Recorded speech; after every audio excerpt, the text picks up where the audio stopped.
ನಮಸ್ಕಾರ ವೀಕ್ಷಕರೇ, ಅಶ್ವಜ್ಯೋತಿಷ್ಯ ವಿಶೇಷ ಕಾರ್ಯಕ್ರಮಕ್ಕೆ ನಿಮಗೆಲ್ಲ ಪ್ರೀತಿಯ ಹಾಗೆ ಆತ್ಮೀಯವಾದಂತಹ ಸ್ವಾಗತ. ನಾನು ಪಲ್ಲವಿ ಭಟ್.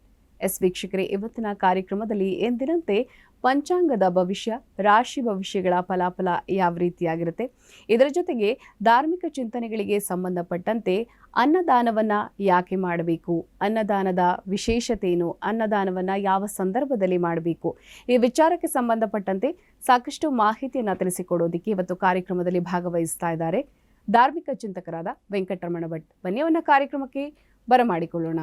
ಗುರುಗಳೇ, ಕಾರ್ಯಕ್ರಮಕ್ಕೆ ಪ್ರೀತಿಯ ಸ್ವಾಗತ. ನಮಸ್ಕಾರ ಗುರುಗಳೇ. ಎಂದಿನಂತೆ ನಾವು ಕಾರ್ಯಕ್ರಮದಲ್ಲಿ ಪಂಚಾಂಗವನ್ನು ಆಲಿಸುವಂತಹ ವಿಶೇಷತೆ ಇರುತ್ತೆ. ಹಾಗಾಗಿ ಭಾನುವಾರದ ಪಂಚಾಂಗದ ವಿಶೇಷತೆ ಏನು ಅನ್ನೋದ್ರ ಬಗ್ಗೆ ತಾವು ತಿಳಿಸ್ಕೊಡಿ ಗುರುಗಳೇ. ಶ್ರೀ ಗುರುಭ್ಯೋ ನಮಃ. ಗುರುಬ್ರಹ್ಮ ಗುರುರ್ವಿಷ್ಣು ಗುರುರ್ದೇವೋ ಮಹೇಶ್ವರ, ಗುರು ಸಾಕ್ಷಾತ್ ಪರಂ ಬ್ರಹ್ಮ ತಸ್ಮೈ ಶ್ರೀ ಗುರವೇ ನಮಃ. ಏಕ ಏವ ಪರಬ್ರಹ್ಮ ಪರಮಾತ್ಮ ದಿಗಂಬರಃ, ಸ್ವಯಮೇವ ಗುರು ಸಾಕ್ಷಾತ್ ಶುಭ್ರಾಯಃ ಪಾತು ನಃ ಸದಾ. ಕಾರುಣ್ಯಮೂರ್ತಿಂ ಕಮನೀಯ ರೂಪಂ ದಿಗಂಬರಂ ಯೋಗಿಗಣೈಃ ಸುಪೂಜ್ಯಂ, ಸ್ವಭಕ್ತರಕ್ಷಾರ್ಥಕೃತಾವತಾರಂ ಶುಭ್ರಾಯರಾಜಂ ಶರಣಂ ಪ್ರಪದ್ಯೆ. ಶ್ರೀಪಾದರಾಜಂ ಶರಣಂ ಪ್ರಪದ್ಯೆ. ದತ್ತಾತ್ರೇಯೋ ಮಹಾಯೋಗಿ ಭಗವಾನ್ ಭೂತಭಾವನಃ, ಚತುರ್ಭುಜೋ ಮಹಾವಿಷ್ಣುಃ ಯೋಗಸಾಮ್ರಾಜ್ಯದೀಕ್ಷಿತಃ. ನಮಃ ಶಾಂತಾಯ ದಿವ್ಯಾಯ ಸತ್ಯಧರ್ಮಸ್ವರೂಪಿಣೇ ಸ್ವಾನಂದಾಮೃತತೃಪ್ತಾಯ ಶ್ರೀಧರಾಯ ನಮೋ ನಮಃ. ಶ್ರೀಮದ್ ಗಂಗಾಧರೇಂದ್ರ ಸರಸ್ವತಿ ಮಹಾಸ್ವಾಮಿಗಳವರ ಪಾದ ಪದ್ಮಗಳಲ್ಲಿ ಶಿರಸಾಷ್ಟಾಂಗ ಪ್ರಣಾಮವನ್ನು ಅರ್ಪಿಸುತ್ತಾ, ಇವತ್ತು ಶ್ರೀ ಕ್ರೋಧಿನಾಮ ಸಂವತ್ಸರ ಉತ್ತರಾಯಣ ಗ್ರೀಷ್ಮ ಋತು ಜ್ಯೇಷ್ಠ ಮಾಸ ಶುಕ್ಲಪಕ್ಷ ದಶಮಿ ಭಾನುವಾರ, ಹಸ್ತ ನಕ್ಷತ್ರ, ವರಿಯಾನ್ನಾಮ ಯೋಗ, ತೈತಿಲ ಕರ್ಣ. ಇದು ಇವತ್ತಿನ ಪಂಚಾಂಗ. ಸರಿ ಗುರುಗಳೇ, ಈ ದಿನದ ಪಂಚಾಂಗ ಭವಿಷ್ಯವನ್ನು ಬಹಳ ವಿಶೇಷವಾಗಿ ತಿಳಿಸ್ಕೊಟ್ಟಿದ್ದಾರೆ. ಹಾಗೆಯೇ ವೀಕ್ಷಕರು ಬಹಳ ಕಾತುರದಿಂದ ಕಾಯ್ತಾ ಇದ್ದಾರೆ ರಾಶಿ ಭವಿಷ್ಯಗಳ ಫಲಾಫಲವನ್ನು ತಿಳ್ಕೊಳ್ಳೋದಿಕ್ಕೆ. ಹಾಗಾಗಿ ರಾಶಿ ಭವಿಷ್ಯದಲ್ಲಿ ಒಟ್ಟು 12 ರಾಶಿಗಳ ಫಲಾಫಲ, ಅದರಲ್ಲಿ ಮೊದಲನೆಯ 6 ರಾಶಿಗಳಾದಂತಹ ಮೇಷ, ವೃಷಭ, ಮಿಥುನ, ಕರ್ಕಾಟಕ, ಸಿಂಹ, ಕನ್ಯಾ, ಈ ರಾಶಿಗಳ ಫಲಾಫಲ ಯಾವ ರೀತಿಯಾಗಿದೆ ಅನ್ನೋದನ್ನು ಕೂಡ ತಿಳಿಸ್ಕೊಡಿ ಗುರುಗಳೇ. ಮೊದಲನೇದಾಗಿ ಮೇಷರಾಶಿ. ಮೇಷರಾಶಿಯವರಿಗೆ ಇವತ್ತಿನ ದಿವಸ ಶತ್ರುಗಳ ಕಾಟ ಇರತಕ್ಕಂಥದ್ದು. ಯಾಕೆಂದರೆ ಶತ್ರುಗಳು ನಮ್ಮ ಒಳಗೂ ಇರಬಹುದು, ಹಾಗೆ ಹೊರಗೂ ಇರಬಹುದು. ಯಾವುದೇ ನಾವು ಮಾಡುವಂಥ ವೃತ್ತಿಯಲ್ಲೂ ಕೂಡ ನಮಗೆ ತೊಂದರೆಯನ್ನು ಉಂಟು ಮಾಡತಕ್ಕಂಥ ಸಾಧ್ಯತೆ ಇದೆ. ಹಾಗಾಗಿ ನಾವು ಯಾವುದಾದರೂ ಕೂಡ ಮಾತನ್ನು ಆಡುವಾಗ, ಕೆಲಸವನ್ನು ಮಾಡುವಾಗ ಜಾಗ್ರತೆಯಿಂದ ಕೆಲಸವನ್ನು ಮಾಡತಕ್ಕಂಥದ್ದು ತುಂಬ ಉತ್ತಮ. ಇನ್ನು ದೇಹಕ್ಕೆ ಪೆಟ್ಟಾಗುವಂಥ ಸಾಧ್ಯತೆ ಇದೆ. ಹಾಗಾಗಿ ಇವತ್ತಿನ ದಿವಸ ಯಾರಾದರೂ ಕೂಡ ಗಾಡಿಯನ್ನು ಓಡಿಸ್ಕೊಂಡು ಹೋಗೋರಿದ್ದರೆ, ಅಥವಾ ನಡೆದುಕೊಂಡು ಹೋಗೋರಿದ್ದರೂ ಕೂಡ, ಅಥವಾ ಏನೇ ಕೆಲಸ ಮಾಡ್ತಾಯಿದ್ರೂ ಕೂಡ ಜಾಗ್ರತೆಯಿಂದ ಕೆಲಸವನ್ನು ಮಾಡುವಂಥದ್ದು ತುಂಬ ಉತ್ತಮವಾಗಿರ್ತದೆ. ಯಾಕೆಂದರೆ ನಾವು ಗಾಡಿಯನ್ನು ಓಡಿಸುವಾಗ ನಾವೆಷ್ಟೇ ಜಾಗ್ರತೆ ಇದ್ದರೂ ಕೂಡ ನಮ್ಮ ದಿಕ್ಕುಗಳಲ್ಲಿ 4 ದಿಕ್ಕುಗಳಲ್ಲೂ ಯಾವ ಕಡೆಯಿಂದ ಬೇಕಾದರೂ ಬರ್ಬೋದು, ಆ ಗಾಡಿ ಇರ್ಬೋದು ಅಥವಾ ಬೇರೆ ಯಾವುದೇ. ಹಾಗಾಗಿ 4 ದಿಕ್ಕುಗಳನ್ನು ನಾವು ಜಾಗ್ರತೆಯಿಂದ ನೋಡಿಕೊಂಡು ಎಚ್ಚರವಾಗಿ ಇಟ್ಟುಕೊಂಡು ನಾವು ಗಾಡಿಯನ್ನು ಓಡಿಸುವಂಥದ್ದು ತುಂಬ ಉತ್ತಮ. ಇನ್ನು ನಮ್ಮ ಹತ್ತಿರದವರು ನಮಗೆ ತೊಂದರೆಯನ್ನು ಕೊಡತಕ್ಕಂಥದ್ದು, ಇನ್ನು ಸ್ವಲ್ಪ ಎದೆನೋವು ಬರುವಂಥ ಸಾಧ್ಯತೆ ಇದೆ. ಹಾಗಾಗಿ ಯಾವುದೇ ರೀತಿ ಅದರಿಂದ ತೊಂದರೆ ಏನಿಲ್ಲ, ಆದರೆ ನಾವು ಜಾಗ್ರತೆಯನ್ನು ವಹಿಸ್ಕೊಳ್ಳುವಂಥದ್ದು. ಅದು ಯಾವುದೇ ರೀತಿಯಲ್ಲಿ ನಾವು ತಿಂದಂಥ ಆಹಾರದಲ್ಲಿ ವ್ಯತ್ಯಾಸ ಇದ್ದರೂ ಕೂಡ ಎದೆನೋವು ಬರುತ್ತದೆ, ಆ ಎದೆ ಉರಿ ಆಗುವಂಥದ್ದು ಇರುತ್ತದೆ. ಹಾಗಾಗಿ ನಮಗೆ ಆ ಥರ ಬಂದರೆ ನಾವು ಅದಕ್ಕೇನು ಪರೀಕ್ಷೆ ಮಾಡಿಕೊಳ್ಬೇಕು, ಯಾವ ರೀತಿ ಅದಕ್ಕೆ ಅದರಿಂದ ಏನು ನಮಗೆ ಆಗ್ತದೆ ಅಂತ ಹೇಳಿಕೊಂಡು ಸರಿಯಾದ ಔಷಧಿ ತಗೊಳ್ಳೋದಾದರೆ ತುಂಬ ಉತ್ತಮ ಆಗಿರುತ್ತದೆ. ಹಾಗಾಗಿ ಇದರ ಪರಿಹಾರಕ್ಕಾಗಿ ಧನ್ವಂತರಿ ಜಪವನ್ನು ಮಾಡತಕ್ಕಂಥದ್ದು ಉತ್ತಮ. ಇನ್ನು ವೃಷಭ ರಾಶಿ. ವೃಷಭ ರಾಶಿಯಲ್ಲಿ ಇರುವವರಿಗೆ ವೃತ್ತಿಯಲ್ಲಿ ವಿರೋಧ ಬರುವಂಥ ಸಾಧ್ಯತೆ ಇದೆ. ನಮ್ಮ ವೃತ್ತಿಯಲ್ಲಿ ಯಾವುದೇ ರೀತಿ ನಾವು ಏನೇ ಮಾಡಿದ್ರೂ ಕೂಡ ಅದು ತಪ್ಪನ್ನು ಹುಡುಕ್ತಾರೆ ಆ ವೃತ್ತಿಯಲ್ಲಿ. ನಾವು ಮಾತಾಡಿದ್ರೂ ತಪ್ಪು, ಮಾತಾಡದೆ ಹೋದರೂ ತಪ್ಪು, ಕೆಲಸ ಮಾಡಿದ್ರೂ ತಪ್ಪು, ಕೆಲಸ ಮಾಡದೆ ಹೋದರೂ ತಪ್ಪು, ಅವರು ಕೇಳ್ಕೊಂಡು ಮಾಡಿದ್ರೂ ತಪ್ಪು, ಕೇಳದೆ ಮಾಡಿದ್ರು ಯಾಕೆ ಕೇಳದೆ ಕೆಲಸ ಮಾಡಿದ್ರೆ, ಹೀಗೆ ಇದೆಲ್ಲ ವಿರೋಧಗಳು ಬರ್ತವೆ. ಅದು ಯಾವುದೇ ವಿರೋಧ ಬಂದರೂ ಕೂಡ ನಾವು ಮೌನಂ ಸಮ್ಮತಿ ಲಕ್ಷಣಂ ಎಂಬಂತೆ ಮೌನವಾಗಿ ಇದ್ದುಕೊಂಡು ಎಲ್ಲ ಕೆಲಸವನ್ನು ಮಾಡಿದಾಗ ಆವಾಗ ಸರಿಯಾಗಿರ್ತದೆ. ಇನ್ನು ಸ್ನೇಹಿತರಲ್ಲೂ ಕೂಡ ವಿರೋಧ ಆಗುವಂಥ ಸಾಧ್ಯತೆ ಇದೆ. ಸ್ನೇಹಿತರಲ್ಲಿ ಯಾಕೆಂದರೆ ಮಿತ್ರಂ ಸ್ವಚ್ಛತೆಯ ಅಂತ ಹೇಳಿದ್ದಾರೆ. ನಾವು ಮಿತ್ರರಲ್ಲಿ ಏನೇ ಆದರೂ ಕೂಡ ಮಾತನಾಡುವಾಗ, ಕೆಲಸವನ್ನು ಮಾಡುವಾಗ ಸ್ವಚ್ಛಂದವಾಗಿ ಹೇಳಿ ಕೇಳಿ ಮಾಡಿಕೊಳ್ಬೇಕಂತೆ. ಹಾಗಾಗಿ ಅದರಲ್ಲಿ ಯಾವುದೇ ರೀತಿಯಲ್ಲಿ ವ್ಯತ್ಯಾಸ ಆಗುವಂಥ ಸಾಧ್ಯತೆಯೂ ಕೂಡ ಇರುತ್ತದೆ. ಹಾಗಾಗಿ ಆ ಮಿತ್ರರ ಹತ್ರ, ಗೆಳೆಯರ ಹತ್ರ ನಾವು ಮಾತನಾಡುವಾಗ ಜಾಗರೂಕತೆಯಿಂದ ಮಾತನಾಡುವಂಥದ್ದು ತುಂಬ ಉತ್ತಮವಾಗಿರುತ್ತದೆ. ಇನ್ನು ಮನೆಯಲ್ಲಿ ಒಳ್ಳೆಯ ಶುಭ ವಾರ್ತೆಯನ್ನು ಕೇಳುವಂಥದ್ದು, ಯಾವುದೇ ರೀತಿಯಲ್ಲಿ ಸಂತಾನ ಭಾಗ್ಯ ಆಗುವಂಥದ್ದು ಅಥವಾ ಮತ್ತು ಯಾವುದೇ ಬೇರೆ ರೀತಿಯಿಂದ ಶುಭ ವಾರ್ತೆ, ಒಳ್ಳೆಯ ವಾರ್ತೆಯನ್ನು ಕೇಳ್ತೀರಿ, ಗಾಡಿಯನ್ನು ತಗೊಳ್ಳುವಂಥದ್ದು ಅಥವಾ ಬೇರೆ ಯಾವುದೇ ರೀತಿಯಲ್ಲಿ ಅನುಕೂಲವಾಗುವಂಥ ಆ ಸಾಧ್ಯತೆ ಇದೆ. ಇನ್ನು ವಿದ್ಯಾರ್ಥಿಗಳಿಗೆ ಇವತ್ತಿನ ದಿವಸ ಎಲ್ಲ ರೀತಿಯಲ್ಲಿ ಅನುಕೂಲ ಆಗುವಂಥ ಸಾಧ್ಯತೆ ಇದೆ. ವಿದ್ಯಾರ್ಥಿಗಳಿಗೆ ಏನು ಅನುಕೂಲ ಅಂದರೆ ಅವರ ಮನಸ್ಸು ಆದಷ್ಟು ಚಂಚಲತೆ ಕಡಿಮೆ ಆಗುವಂಥದ್ದು, ಅವರು ಓದುವಂಥ ವಿಷಯದಲ್ಲಿ ಆದಷ್ಟು ಜಾಗ್ರತೆ ಬರುವಂಥದ್ದು. ಹಾಗಾಗಿ ಅದು ಯಾವುದೋ ರೀತಿಯಲ್ಲಿ ಕಾರಣ ಆಗಿರ್ಬೋದು, ಬೇರೆ ಬೇರೆ ರೀತಿಯಲ್ಲಿ ಕಾರಣ ಆಗಿರ್ತದೆ. ಯಾಕೆಂದರೆ ಯಾರ್ದೋ ಮೂಲಕವಾಗಿ ನಾನು ಓದಬೇಕು, ಗಮನ ಇಟ್ಟು ಓದಬೇಕು ಹೇಳುವಂಥದ್ದು ಬೇರೆ ಯಾರೋ ಹೇಳಿರ್ತಾರೆ, ಅಥವಾ ಇವನಿಗೆ ಬೇರೆ ಯಾವುದೋ ಒಂದು ಘಟನೆಯನ್ನು ನೋಡಿಕೊಂಡು ಇಲ್ಲ ನಾನು ಆದಷ್ಟು ಏಕಾಗ್ರತೆಯಿಂದ ಓದಿದ್ರೆ ಮುಂದೆ ನನಗೆ ಅನುಕೂಲ ಆಗ್ತದೆ, ಈ ಒಂದು ವಿಷಯ ಅವನ ಮನಸ್ಸಿಗೆ ಬರುವಂಥದ್ದು. ಹಾಗಾಗಿ ಇದು ಕೂಡ ಉತ್ತಮ. ಹಾಗಾಗಿ ಶ್ರೀ ಸೂಕ್ತ ಪಾರಾಯಣವನ್ನು ಮಾಡುವಂಥದ್ದು ಅಥವಾ ಶ್ರೀ ಸೂಕ್ತ ಪಾರಾಯಣವನ್ನು ಕೇಳುವಂಥದ್ದು ತುಂಬ ಉತ್ತಮ ಆಗಿರುತ್ತದೆ. ಇನ್ನು ಮಿಥುನ ರಾಶಿಯವರಿಗೆ ಇವತ್ತಿನ ದಿವಸ ಸ್ವಲ್ಪ ತಲೆನೋವು ಬರುವಂಥ ಕಾರಣ ಇದೆ. ತಲೆನೋವು ಬರುವಂಥದ್ದು ಎಲ್ಲ ರೀತಿಯಿಂದಲೂ ಕೂಡ ಬರ್ತದೆ. ಆರೋಗ್ಯದಲ್ಲಿ ವ್ಯತ್ಯಾಸ ಆದಾಗಲೂ ಕೂಡ ತಲೆನೋವು ಬರ್ತದೆ, ಅಥವಾ ಥಂಡಿ ಆದಾಗಲೂ ಕೂಡ ತಲೆನೋವು ಬರ್ತದೆ, ಅಥವಾ ತುಂಬ ಒತ್ತಡ ಕೆಲಸದ ಒತ್ತಡ ಇರ್ಬೋದು, ಅಥವಾ ಮಾನಸಿಕ ಒತ್ತಡ ಇರ್ಬೋದು. ಹೀಗೆ ಯಾವುದೇ ರೀತಿಯಲ್ಲಿ ಒತ್ತಡ ಆದಾಗ ತಲೆನೋವು ಬರುವಂಥ ಸಾಧ್ಯತೆ ಇದೆ. ಆ ರೀತಿಯ ತಲೆನೋವು ಬಂದಾಗ ನಾವು ಅದಕ್ಕೆ ಈ ಮಾತ್ರೆಯನ್ನು ತಗೊಳ್ಳುವಂಥದ್ದು ಇದನ್ನೆಲ್ಲ ಮಾಡಬಾರ್ದು. ಆದಷ್ಟು ನಾವು ಧ್ಯಾನವನ್ನು ಮಾಡತಕ್ಕಂಥದ್ದು. ಆ ಧ್ಯಾನವನ್ನು ಮಾಡುವುದರಿಂದಲೇ ಕೂಡ ಯಾವುದೇ ರೀತಿ ಒತ್ತಡ ಇದ್ದರೆ ಆ ಎಲ್ಲ ಒತ್ತಡವೂ ಕೂಡ ಕಡಿಮೆ ಆಗ್ತದೆ. ಹಾಗೆ ಇನ್ನು ಮುಖಕ್ಕೆ ಕಲೆಯಾಗುವಂಥ ಸಾಧ್ಯತೆ ಇದೆ.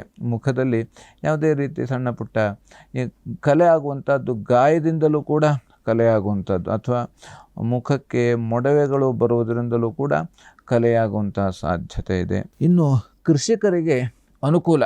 ಕೃಷಿಕರಿಗೆ ಯಾವುದೇ ರೀತಿ ಬೆಳೆಯನ್ನು ಬೆಳೆಯುವಂಥವರು, ಬೀಜವನ್ನು ಬಿತ್ತನೆ ಮಾಡುವಂಥವರು, ಇವರೆಲ್ಲರಿಗೂ ಕೂಡ ಅಥವಾ ಯಾವುದೇ ರೀತಿ ಕೃಷಿ ಉಪಕರಣವನ್ನು ತೆಗೆದುಕೊಳ್ಳುವಂಥ, ಹೀಗೆ ಅವರಿಗೆ ಇವತ್ತಿನ ದಿವಸ ಒಳ್ಳೆಯ ರೀತಿಯಲ್ಲಿ ಅನುಕೂಲ ಇದೆ. ಇನ್ನು ತಾಯಿಯಿಂದ ಉತ್ತಮ ಸಲಹೆ ಸಿಗುವಂಥದ್ದು. ಯಾಕಂದರೆ ತಾಯಿ ನಮಗೆ ಯಾವತ್ತೂ ಕೂಡ ಒಳ್ಳೆಯ ಸಲಹೆಯನ್ನೇ ಕೊಡ್ತಾಳೆ. ಹಾಗಾಗಿ ತಾಯಿ ಕೊಟ್ಟಂಥ ಸಲಹೆಯನ್ನು ನಾವು ಶಿರಸ ವಹಿಸಿ ಆ ಕೆಲಸವನ್ನು ಮಾಡಬೇಕು. ಅದರಿಂದ ನಮಗೆ ಮುಂದೆ ಅನುಕೂಲ ಆಗ್ತದೆ. ಇನ್ನು ಬಂಧು ಮಿತ್ರರಲ್ಲಿ ಉತ್ತಮವಾದಂಥ ಒಡನಾಟ ಇರುತ್ತದೆ.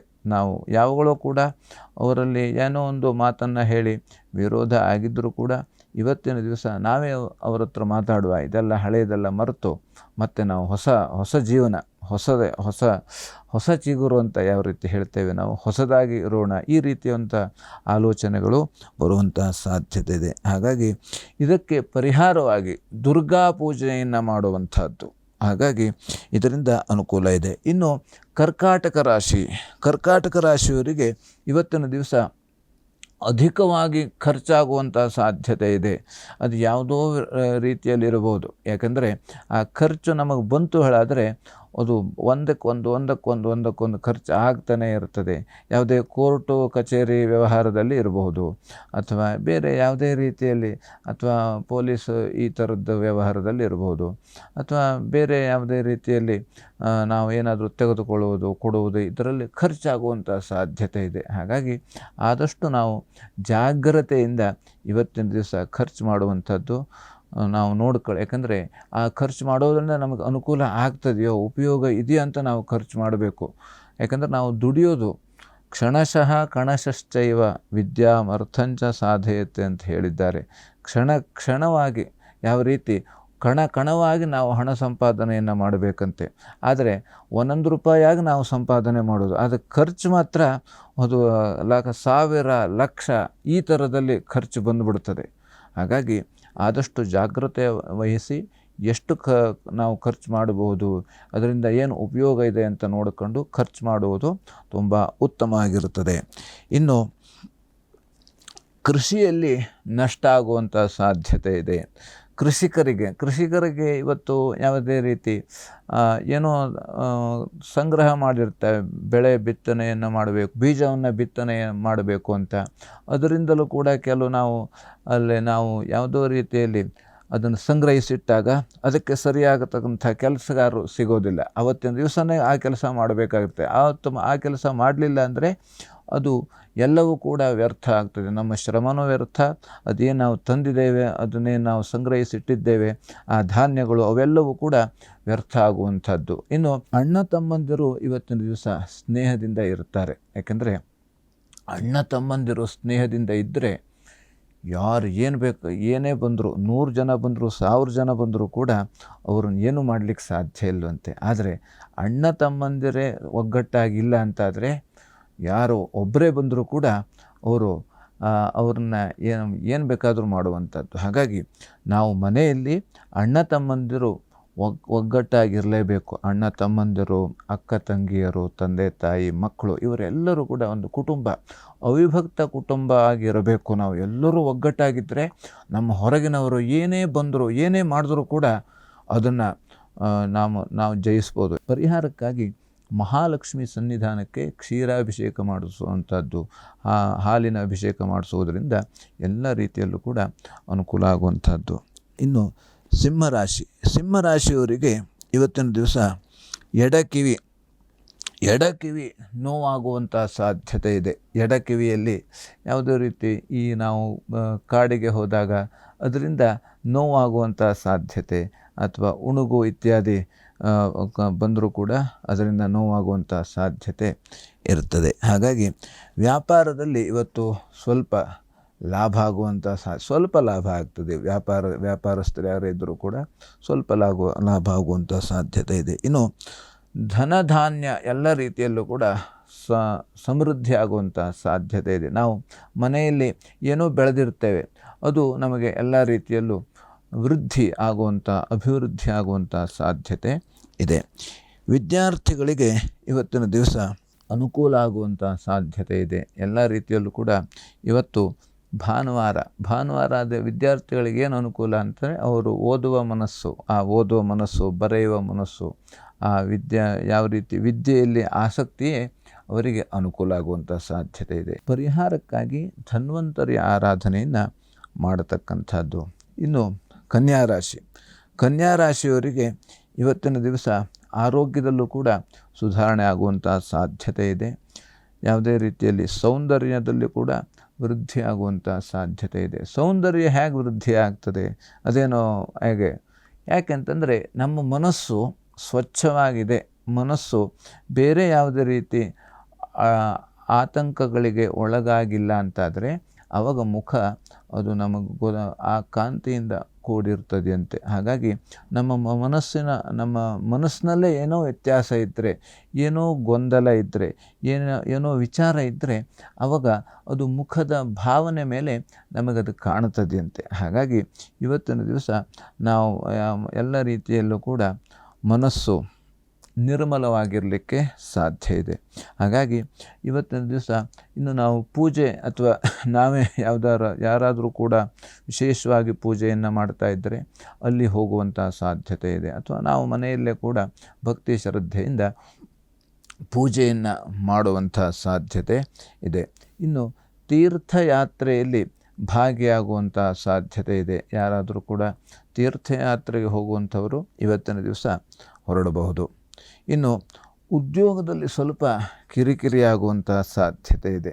ಯಾವುದೇ ರೀತಿ ಉದ್ಯೋಗದಲ್ಲಿ ಒಬ್ಬರು ಏನೋ ಹೇಳ್ತಾರೆ ಅಥವಾ ನಾವೇನೋ ಹೇಳೋದ್ರಿಂದ ಬೇಜಾರಾಗುವಂಥ ಸಾಧ್ಯತೆ ಇದೆ. ಆದ್ದರಿಂದ ಇವತ್ತಿನ ದಿವಸ ಈ ಪರಿಹಾರಕ್ಕಾಗಿ ಮಹಾಲಕ್ಷ್ಮಿ ಅಷ್ಟೋತ್ತರವನ್ನು ಹೇಳೋದರಿಂದ ಎಲ್ಲ ರೀತಿಯಲ್ಲೂ ಕೂಡ ಪರಿಹಾರ ಆಗ್ತದೆ. ಸರಿ ಗುರುಗಳೇ, ಬಹಳ ವಿಶೇಷವಾಗಿ ಮೊದಲನೇ 6 ರಾಶಿಗಳ ಫಲಾಫಲ ಯಾವ ರೀತಿಯಾಗಿದೆ ಅನ್ನೋದನ್ನು ತಾವು ತಿಳಿಸ್ಕೊಟ್ಟಿದ್ರೆ ಇದು ಒಂದು ಬ್ರೇಕನ್ನು ತೆಗೆದುಕೊಳ್ಳುವಂತಹ ಸಮಯ ಆಗಿದೆ. ವೀಕ್ಷಕರೇ, ಕಾರ್ಯಕ್ರಮದಲ್ಲಿ ಸಣ್ಣದೊಂದು ವಿರಾಮದ ನಂತರ ಮತ್ತಷ್ಟು ವಿಚಾರಗಳು.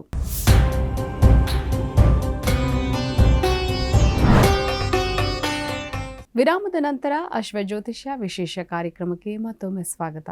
ಗುರುಗಳೇ, ಬಹಳ ವಿಶೇಷವಾಗಿ ನಾವು ಈ ಅನ್ನದಾನ ಮಾಡುವಂತಹ ವಿಚಾರವನ್ನು ನಾವು ಮಾಡಿರ್ತೀವಿ. ಅಂದರೆ ಅನ್ನದಾನ ಮಾಡೋದು ಎಷ್ಟು ವಿಶೇಷತೆಯನ್ನು ಹೊಂದಿರುತ್ತೆ, ಅನ್ನದಾನವನ್ನು ಮಾಡೋದ್ರಿಂದ ಯಾವೆಲ್ಲ ಫಲಾಫಲಗಳನ್ನು ಪಡೆಯಬಹುದು, ಅನ್ನದಾನ ಯಾಕೆ ಮಾಡಬೇಕು, ಎಲ್ಲಿಗೆ ಮಾಡಬೇಕು, ಈ ಒಂದು ವಿಚಾರದ ಬಗ್ಗೆ ತಾವು ಮತ್ತು ಅನ್ನದಾನ ಯಾಕೆ ಅಷ್ಟು ವಿಶೇಷತೆಯನ್ನು ಹೊಂದಿದೆ ಅನ್ನುವಂತಹ ವಿಚಾರದ ಬಗ್ಗೆ ತಾವು ತಿಳಿಸ್ಕೊಡಿ ಗುರುಗಳೇ. ಮೊದಲನೇದಾಗಿ ಅನ್ನದಾನ ಹೇಳುವಂಥದ್ದು ಎಲ್ಲರೂ ಕೂಡ ಮಾಡಬೇಕಂತೆ. ಯಾಕೆಂದರೆ ನಮಗೆ ಬೇರೆ ಯಾವುದನ್ನು ಕೊಟ್ಟರೂ ಕೂಡ ನಮಗೆ ಸಂತೃಪ್ತಿ ಆಗೋದಿಲ್ಲ, ಹೇಳಾಯಿತು. ಆದರೆ ಅನ್ನವನ್ನು ಕೊಟ್ಟಾಗ, ಊಟವನ್ನು ಕೊಟ್ಟಾಗ ಅದು ನಮಗೆ ತೃಪ್ತಿ ಆಗ್ತದೆಯಂತೆ. ಹಾಗಾಗಿ ಅದರಿಂದ ನಾವು 3 ತಾಸು ಆರಾಮಾಗಿರ್ಬೋದು. ಬೇರೆ ಯಾವುದನ್ನು ಕೊಟ್ಟರೂ ಕೂಡ ನಮಗೆ ಕೊಟ್ಟದ ಕ್ಷಣದಿಂದಲೇ ನಮಗೆ ಇನ್ನೂ ಸ್ವಲ್ಪ ಜಾಸ್ತಿ ಕೊಡಬೇಕು ಹೇಳುವಂಥ ಆಲೋಚನೆ ಬರ್ತದೆ. ಆದರೆ ಅನ್ನದಾನವನ್ನು, ಊಟವನ್ನು ಕೊಟ್ಟಾಗ ಅದಕ್ಕೆ ಉಂಡವನು ಹರಸೋದು ಬೇಡ ಅಂತ ಹೇಳಿದ್ದಾರೆ. ನಾವು ಯಾರಿಗೆ ಅನ್ನದಾನವನ್ನು ಮಾಡ್ತೇವೆಯೋ ಅವರು ತುಂಬ ಎಲ್ಲ ಆಗಲಿ ಅನ್ನದಾತ ಸುಖೀಭವ ಅಂತ ಹರಸ್ತಾರಂತೆ. ಹಾಗಾಗಿ ಅನ್ನದಾನವನ್ನು ನಾವೆಲ್ಲರೂ ಕೂಡ ಪ್ರತಿಯೊಬ್ಬರೂ ಕೂಡ ಮಾಡಲೇಬೇಕು. ಅದಕ್ಕೆ ಅನ್ನ ನಿಂದ್ಯಾತ್ ಅಂತ ಹೇಳಿದ್ದಾರೆ. ಅನ್ನವನ್ನು ನಾವು ನಿಂದಿಸಬಾರದು ಅಥವಾ ಅನ್ನವನ್ನು ನಾವು ವೇಸ್ಟ್ ಮಾಡಬಾರದಂತೆ, ಹಾಳು ಮಾಡಬಾರದಂತೆ. ನಮಗೆ ಎಷ್ಟು ಬೇಕೋ ಅಷ್ಟೇ ನಾವು ಊಟ ಮಾಡಬೇಕಂತೆ. ಅಥವಾ ಮೊದಲೇ ಜಾಸ್ತಿ ಹಾಕ್ಕೊಂಡು ಊಟ ಮಾಡುವಂಥ ಈ ಥರದ್ದು. ಅದಕ್ಕೆ ಯಾವ ರೀತಿ ಅನ್ನದಾನವನ್ನು ಮಾಡುವಾಗ ಅಥವಾ ನಾವು ಊಟವನ್ನು ಮಾಡುವಾಗ ಯಾವ ರೀತಿ ಅದರಲ್ಲೂ ಹೇಳ್ತಾರೆ, ಕಾಲು ಭಾಗ ಆ ಹೊಟ್ಟೆಯನ್ನು ಖಾಲಿ ಬಿಟ್ಟು ನಾವು ಊಟವನ್ನು ಮಾಡಬೇಕಂತೆ. ಹಾಗಾಗಿ ಅದು ತುಂಬ ಮುಖ್ಯವಾಗಿತ್ತು. ಯಾಕೆಂದರೆ ಆ ಜೀರ್ಣಶಕ್ತಿ ಅದು ಸರಿಯಾಗಿ ಆಗಬೇಕು, ಜೀರ್ಣಕ್ರಿಯೆ ಸರಿಯಾಗಿ ಆಗಬೇಕು ಅಂತಾದರೆ ಅಷ್ಟು ಜಾಗ ನಮಗೆ ಬಿಡಬೇಕಂತೆ. ಹಾಗಾಗಿ ಎಲ್ಲ ರೀತಿಯಲ್ಲೂ ಕೂಡ ಅನ್ನದಾನ ಹೇಳುವಂಥದ್ದು ತುಂಬ ಮುಖ್ಯವಾಗಿರುವಂತಕ್ಕಂಥದ್ದು. ಈ ಅನ್ನದಾನವನ್ನು ಮಾಡುವುದರಿಂದ ನಮ್ಮ ಎಷ್ಟೋ ಜನ್ಮದ ಪಾಪಗಳು ಕೂಡ ನಾಶವಾಗ್ತದೆಯಂತೆ, ಎಷ್ಟೋ ಜನ್ಮದ ಕಷ್ಟಗಳು ಕೂಡ ನಾಶವಾಗ್ತದೆಯಂತೆ. ನಮ್ಮ ಯಾವ ರೀತಿ ಪೂರ್ವಜನ್ಮ ಕೃತಂ ಪಾಪಂ ವ್ಯಾಧಿರೂಪೇಣ ಗಚ್ಚತಿ ಅಂತ ಏನು ಹೇಳಿದ್ದೇವೆ, ರೋಗ ರುಜಿನಗಳು ಬರತಕ್ಕಂಥದ್ದು ಪೂರ್ವಜನ್ಮದ ಪಾಪದಿದ್ದ. ಹಾಗಾಗಿ ಆ ಪಾಪ ಎಲ್ಲ ನಾಶ ಆಗಬೇಕಾದರೆ ನಾವು ಅನ್ನದಾನ ಮಾಡುವುದರಿಂದಲೂ ಕೂಡ ನಮ್ಮೆಲ್ಲ ಪಾಪ ರಾಶಿಗಳು ಕೂಡ ಕಳೀತಾವಂತೆ. ಆದ್ದರಿಂದ ಯಾವ ರೀತಿ ಅದು ಹೇಗೆ ಕಳೀತದೆ ಅಂತಂದರೆ, ನಾವು ಅನ್ನದಾನವನ್ನು ಮಾಡಿದಾಗ ಅವನು ತೃಪ್ತಿಯಿಂದ ಹರಸಿಬಿಡುತ್ತಾರೆ. ಆಗಲಿ, ಒಳ್ಳೆಯದಾಗಲಿ, ನಮಗೆ ಯಾರು ಅನ್ನದಾತ ಸುಖೀಭವ ಅಂತ ಹೇಳ್ದಂಗೆ ಯಾರು ಅನ್ನದವನ್ನು ನನಗೆ ಕೊಟ್ಟಿದ್ದಾರೋ ಅವರು ಒಳ್ಳೆಯದಾಗಿರಲಿ, ಅವರಿಗೆ ಎಲ್ಲ ರೀತಿಯ ಭಗವಂತ ಆರೋಗ್ಯವನ್ನು ಕೊಡಲಿ, ಆಯುಷ್ಯವನ್ನು ಕೊಡಲಿ, ಎಲ್ಲ ಸಕಲ ಸಂಪತ್ ಸಮೃದ್ಧಿ, ಪುತ್ರ ಪೌತ್ರಾದಿ ವೃದ್ಧಿಯನ್ನು ಕೊಡಲಿ ಅಂತ ಅವರು ಹರಸಿಬಿಡುತ್ತಾರೆ. ಹಾಗಾಗಿ ಆ ರೀತಿ ಮನಃಪೂರ್ವಕವಾಗಿ ಹರಸಿದಂಥ ಆ ಒಂದು ಆಶೀರ್ವಾದ ಅಂತ ಯಾರು ಆ ದಾನವನ್ನು ಮಾಡಿದ್ದಾರೋ ಅವರಿಗೆ ತಲುಪ್ತದೆ. ಹಾಗಾಗಿ ಅವರು ಎಷ್ಟೇ ಕಷ್ಟದಲ್ಲಿದ್ದರೂ ಕೂಡ ಸ್ವಲ್ಪ ದಿವಸದಲ್ಲೇ ಎಲ್ಲ ಕಷ್ಟಗಳು ಕೂಡ ಪರಿಹಾರ ಮಾಡುವಂಥ ಶಕ್ತಿ ಅನ್ನದಾನದಲ್ಲಿ ಇದೆ. ಯಾವ ರೀತಿ ನಮಗೆ ಅನ್ನದಾನದಿಂದ ಶೀಘ್ರವಾಗಿ ಫಲವನ್ನು ಸಿಗ್ತದಂತೆ, ಶೀಘ್ರವಾಗಿ ಫಲ ಸಿಗಬೇಕು ಅಂತಾದರೆ ಅನ್ನದಾನವನ್ನು ಮಾಡಬೇಕು. ಯಾಕೆಂದರೆ ನಾವು ನಮಗೆ ಆ ಹಸಿವು ಹೇಳುವಂಥದ್ದು ನಾವು ಆ ಊಟವನ್ನು ಮಾಡಿದ ತಕ್ಷಣವೇ ಆ ಹಸಿವು ನೀಗಿಬಿಡ್ತದೆ. ಹಾಗೆ ಕೂಡ ನಮಗೆ, ಯಾಕೆಂದರೆ ಈ ಕಲಿಯುಗದಲ್ಲಿ ಎಲ್ಲವೂ ಕೂಡ ಬೇಗನೆ ಆಗಬೇಕು.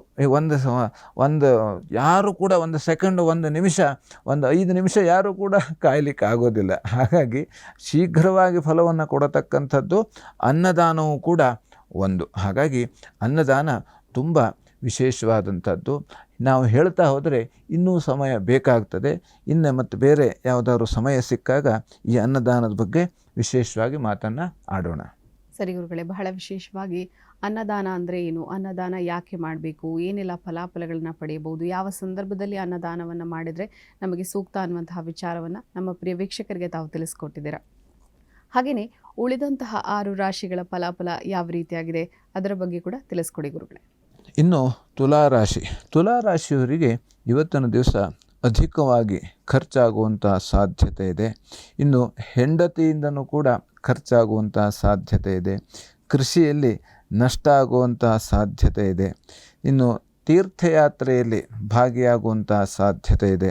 ಗುರು ಹಿರಿಯರ ಸೇವೆಯನ್ನು ಮಾಡುವಂಥ ಸಾಧ್ಯತೆ ಇದೆ. ಹಾಗಾಗಿ ಇವತ್ತಿನ ದಿವಸ ಎಲ್ಲ ರೀತಿ ಪರಿಹಾರಕ್ಕಾಗಿ ಶ್ರೀ ಸೂಕ್ತ ಪಾರಾಯಣವನ್ನು ಮಾಡುವಂಥದ್ದು. ಇನ್ನು ವೃಶ್ಚಿಕ ರಾಶಿಯವರಿಗೆ ವಾದ ವಿವಾದದಲ್ಲಿ ಸೋಲು ಉಂಟಾಗುವಂಥ ಸಾಧ್ಯತೆ ಇದೆ. ಇನ್ನು ಅಶುಚಿಯಾಗುವಂಥ ಸಾಧ್ಯತೆಯೂ ಕೂಡ ಇದೆ. ಅಣ್ಣನಿಂದ ಸಹಕಾರ ಅಥವಾ ತಮ್ಮನಿಂದ ಸಹಕಾರ ಇವತ್ತು ಸಿಗ್ತದೆ. ವ್ಯಾಪಾರಿಗಳಿಗೆ ಇವತ್ತಿನ ದಿವಸ ಲಾಭ ಆಗ್ತದೆ. ಪರಿಹಾರಕ್ಕಾಗಿ ಬುಧಗ್ರಹ ಅರ್ಚನೆಯನ್ನು ಮಾಡುವಂಥದ್ದು. ಇನ್ನು ಧನುರಾಶಿಯಲ್ಲಿ ದೂರ ಪ್ರಯಾಣದಲ್ಲಿ ತೊಂದರೆಯಾಗುವಂಥ ಸಾಧ್ಯತೆ ಇದೆ. ಗಂಡ ಹೆಂಡತಿಯಲ್ಲಿ ಜಗಳ ಆಗುವಂಥ ಸಾಧ್ಯತೆ ಇದೆ. ಹಾಲು ಮತ್ತು ಹೈನುಗಾರಿಕೆ, ತಂಪು ಪಾನೀಯ ಮಾರಾಟಗಾರರಿಗೆ ಇವತ್ತಿನ ದಿವಸ ಲಾಭ ಆಗ್ತದೆ. ಹಾಗಾಗಿ ಎಲ್ಲ ರೀತಿ ಪರಿಹಾರಕ್ಕಾಗಿ ಮಾರ್ಗಂ ಕ್ಷೇಮಕರೀ ರಕ್ಷೇತ್ ವಿಜಯ ಸರ್ವತ ಸ್ಥಿತ ರಕ್ಷಾಹೀನಂತು ಯತ್ ಸ್ಥಾನಂ ವರ್ಜಿತಂ ಕವಚೇನತೋ, ಈ ಶ್ಲೋಕ ಪಠಣೆ ಮಾಡುವುದರಿಂದ ಎಲ್ಲ ರೀತಿಯ ಅನುಕೂಲ ಆಗ್ತದೆ. ಇನ್ನು ಮಕರ ರಾಶಿಯವರಿಗೆ ಕಳ್ಳಕಾಕರಿಂದ ಭಯ ಉಂಟಾಗುವಂಥದ್ದು, ಶತ್ರುಗಳಿಂದ ತೊಂದರೆ ಉಂಟಾಗುವಂಥದ್ದು, ಸಾಧು ಸಂತರ ಇವತ್ತು ದರ್ಶನ ಮಾಡುವಂಥ ಭಾಗ್ಯ ಇದೆ. ಜಪ ತಪ ಧ್ಯಾನಗಳಲ್ಲಿ ಭಾಗವಹಿಸುವಂಥ ಸಾಧ್ಯತೆ ಇದೆ. ಇನ್ನು ಪರಿಹಾರಕ್ಕಾಗಿ ಸುದರ್ಶನ ಪ್ರಾರ್ಥನೆ ಮಾಡುವುದರಿಂದ ಎಲ್ಲ ರೀತಿಯಲ್ಲಿ ಅನುಕೂಲ ಆಗ್ತದೆ. ಇನ್ನು ಕುಂಭರಾಶಿಯವರಿಗೆ ಇವತ್ತು ಸಾಹಸದಿಂದ ಎಲ್ಲ ರೀತಿ ಕಾರ್ಯವನ್ನು ನಿರ್ವಹಣೆಯನ್ನು ಮಾಡುವಂಥ ಆ ಒಂದು ಘಟನೆ. ಯಾಕಂದರೆ ನಾವು ಯಾವುದೇ ರೀತಿಯಲ್ಲಿ ಸಾಹಸವನ್ನು ಮಾಡಿಕೊಂಡೇ ಮಾಡಬೇಕು, ಅದು ಇಲ್ಲದಾದರೆ ಆಗೋದಿಲ್ಲ. ಈ ರೀತಿಯೊಂದು ಕೆಲಸವನ್ನು ಇವತ್ತು ಮಾಡುವಂಥದ್ದು. ಇನ್ನು ಮಕ್ಕಳಿಂದಾಗಿ ಸ್ವಲ್ಪ ಮನಸ್ತಾಪ ಆಗುವಂಥ ಸಾಧ್ಯತೆ ಇದೆ. ಆಲೋಚನಾ ಶಕ್ತಿ ಇವತ್ತು ಕುಸಿಯುವಂಥದ್ದು. ನಮಗೇನು ಆಲೋಚನೆ ಏನು ಮಾಡಬೇಕು ಅಂತಲೇ ಗೊತ್ತಾಗೋದಿಲ್ಲ. ಹಾಗಾಗಿ ಪರಿಹಾರಕ್ಕಾಗಿ ವಿಷ್ಣು ಸಹಸ್ರನಾಮವನ್ನು ಮಾಡುವಂಥದ್ದು. ಇನ್ನು ಮೀನರಾಶಿಯವರಿಗೆ ಇವತ್ತಿನ ದಿವಸ ಬಂಧು ಕಲಹ ಉಂಟಾಗುವಂಥದ್ದು, ಹಾಗೆ ಮಿತ್ರರಲ್ಲೂ ಕೂಡ ಕಲಹ ಉಂಟಾಗುವಂಥ ಸಾಧ್ಯತೆ ಇದೆ. ಪ್ರಯಾಣದಲ್ಲಿ ತೊಂದರೆ ಆಗುವಂಥ ಸಾಧ್ಯತೆ ಇದೆ. ಹಾಗಾಗಿ ಇವತ್ತಿನ ದಿವಸ ಸಂಗಾತಿಯಿಂದ ಸಹಕಾರ ಸಿಗ್ತದೆ. ಪರಿಹಾರಕ್ಕಾಗಿ ಇವತ್ತಿನ ದಿವಸ ಆಂಜನೇಯ ಪ್ರಾರ್ಥನೆ ಮಾಡುವುದರಿಂದ ಇವತ್ತಿನ ದಿವಸ ಎಲ್ಲ ರೀತಿಯಲ್ಲೂ ಕೂಡ ಅನುಕೂಲ ಆಗುವಂಥದ್ದು. ಸರಿ ಗುರುಗಳೇ, ಬಹಳ ವಿಶೇಷವಾಗಿ ಇವತ್ತಿನ ಕಾರ್ಯಕ್ರಮದಲ್ಲಿ ಪಂಚಾಂಗ ಭವಿಷ್ಯ, ರಾಶಿ ಭವಿಷ್ಯಗಳ ಫಲಾಫಲ, ಅನ್ನದಾನದ ಮಹತ್ವ ಏನು ಅನ್ನೋದ್ರ ಬಗ್ಗೆ ತಾವು ತಿಳಿಸ್ಕೊಟ್ಟಿದ್ದೀರಾ.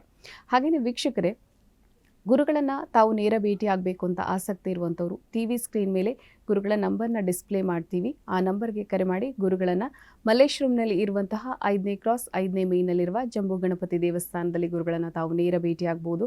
ಹಾಗೆಯೇ ನಿಮ್ಮ ಜಾತಕದಲ್ಲಿ ಇರುವಂಥ ದೋಷಗಳಿಗೆ ಉತ್ತಮ ಪರಿಹಾರವನ್ನು ಕಂಡುಕೊಳ್ಬೋದು ಅಂತ ಹೇಳ್ತಾ, ಗುರುಗಳೇ, ಇವತ್ತಿನ ಕಾರ್ಯಕ್ರಮದಲ್ಲಿ ತಾವು ಸಾಕಷ್ಟು ಬಹಳ ಉತ್ತಮ ಮಾಹಿತಿಯನ್ನು ಪ್ರಿಯ ವೀಕ್ಷಕರಿಗೆ ತಾವು ತಿಳಿಸ್ಕೊಟ್ಟಿದ್ದೀರಾ.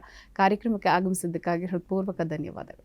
ನಮಸ್ಕಾರ. ಲೋಕಾಃ ಸಮಸ್ತಃ ಸುಖಿನೋ ಭವಂತು, ಸಮಸ್ತ ಸನ್ಮಂಗಳಾನಿ ಭವಂತು. ಎಲ್ಲರಿಗೂ ಕೂಡ ಕ್ಷೇಮವಾಗಲಿ. ಇದಾಗಿತ್ತು ಈ ಹೊತ್ತಿನ ಅಶ್ವ ಜ್ಯೋತಿಷ್ಯ ವಿಶೇಷ ಕಾರ್ಯಕ್ರಮ. ನೋಡ್ತಾ ಇರಿ ಅಶ್ವವೇಗ ನ್ಯೂಸ್. ನಮಸ್ಕಾರ.